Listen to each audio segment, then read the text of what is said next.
Hello, everyone. Again, this is Aaron Duquette with U.S. Term Limits. Once again, we are speaking with yet another one of our pledge signers here in Kentucky.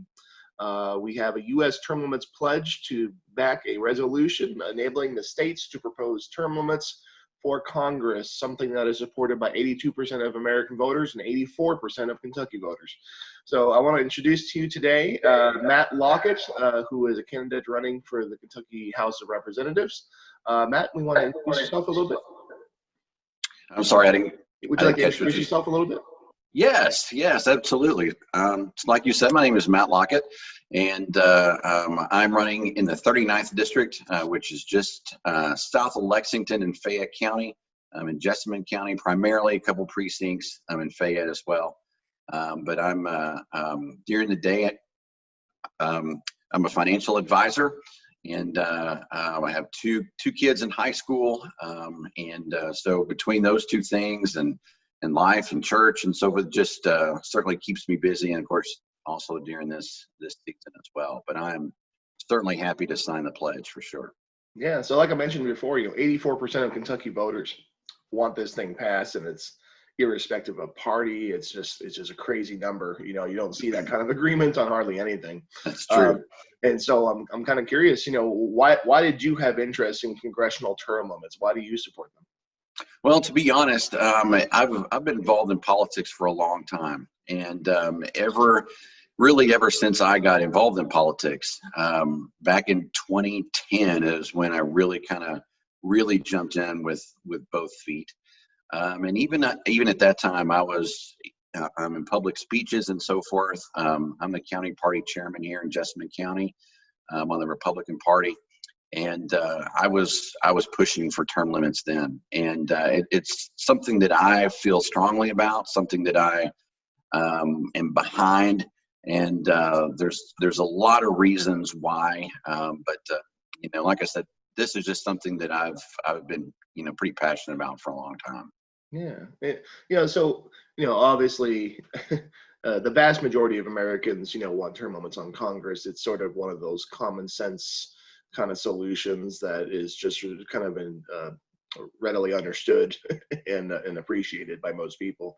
But occasionally, and more maybe in sort of more politically active circles, you'll get an objection from the extreme minority, and they'll say something like this. They'll say, well, we already have term limits. They're called elections. How would you respond to something like that? I've heard that as well. And I would say that, and everybody knows this, that any incumbent, especially an incumbent that has been in office for a long time, has a severe advantage when it comes to any election. It is extremely difficult to take out an incumbent candidate. And obviously that person can be beat, that person can lose an election. But with all of the special interests and with all of the special interest money that flows into incumbents, it does make it extremely difficult, even an advantage far beyond what any challenger would have. Yeah, I think that bears out in the numbers. The re-election rate is very typically about 95% in Congress. So, we've actually ran some numbers and calculated an estimate that you need a good $2 million just to be, someone who has a fighting chance in that 5 percentage point. That's right. Block there. But otherwise, you're pretty locked in. And especially the longer that you're there, the longer you're able to stay there, let alone other things, that adds to the incumbency advantage, like the franking privilege, where the average incumbent spends more of taxpayer dime under the pretense of educating their constituency, but really campaigning from their office on taxpayer dime. Then the average incumbent spends more on that than their challenger spends in their campaign. Yeah, that's an incredible statement to the advantage of the incumbency, and that's why we speak so much about this issue. As this is a nonpartisan issue. There's certainly a bipartisan problem in Congress, and it's a nonpartisan solution. And it doesn't matter what party you are. I mean, that's kind of the way the game is played in D.C. What's another outcome that you would like to see happen as a result of term limits placed on members of Congress? What you see typically for members of Congress that have, been there for 25, 30 years. You see members of Congress that will blame president, whatever party he is in, and he's been there for 2 years, 3 years, but all of the entire country's ills and problems are all his fault. But yet they've been part of the solution for 30 years. And we term limit the president for a reason in our Constitution. We term limit governors for a reason in state constitutions. There's a reason for that, and it's because we know as a society that it's good for one person to not have continual control for that long, and the same holds true for Congress. I think there's a lot of different solutions. Whether it's you say that each person can serve 3 terms or 2 terms or 4 terms. If you get to a leadership position, you may add more time. Whatever the solution is, it's a solution to a problem that we have primarily the same people in Congress that we've had year upon year after year. And the same suggestions, same solutions come out of Congress.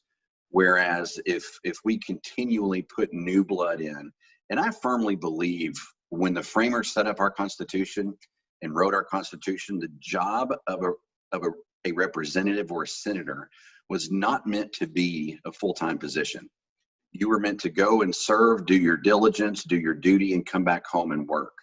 And we have, over the years and decades, completely gotten away from that. And I believe that term limiting Congress would be a great solution to that problem. Yeah, the first time actually that sort of legislatively the idea of using Article 5 to propose term limits on Congress was in the same year that the Constitution was ratified. I mean, this is the debate that has raged on since the inception of the Constitution. Yeah. I think, and there were many, when the Constitution was written, the original Articles of Confederation, term limits were included. We call it rotation of office, where the seat is vacated periodically. Somehow that got dropped in the process with the new Constitution. That was a dramatic improvement, of course, over the Articles of Confederation. But it was a notable absence, and someone like Thomas Jefferson looked at that and said, "This is going to be a problem at some point." And here we are, over 200 years later. We got to solve this issue, and the people are ready for it to go, and it hasn't happened yet. And that's why we need, folks in the states to stand up, because we know that Congress is not going to term limit itself. That would have been asking the presidency, to term limit itself. That worked pretty well on Washington's, precedent for a good while.